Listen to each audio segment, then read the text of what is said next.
بسم اللہ الرحمن الرحیم. عرض کیا ہے خوشیاں.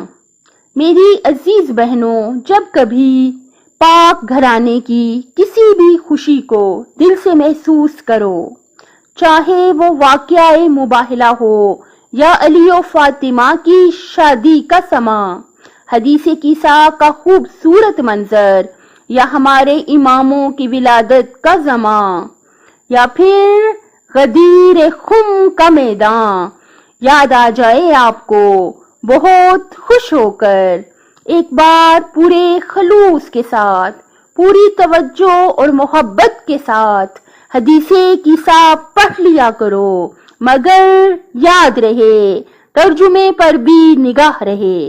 جب حدیث کیسا پڑھ چکو تو بہت سی دعائیں مانگ لیا کرو، اور یاد رہے دنیا کے ساتھ ساتھ آخرت کی کامیابی کی دعا اور ہمارے امام زمانہ کے ظہور کی دعا بھی دعاؤں میں شامل ہو ضرور.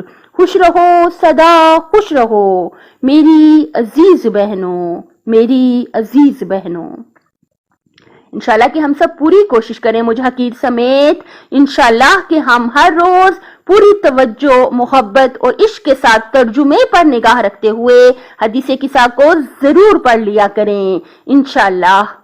اپنی صحت، آخرت اور خالق کی مخلوق کا بہت زیادہ خیال رکھیے گا. اللہ تعالیٰ دنیا اور آخرت میں حامی و ناصر ہو آپ کا.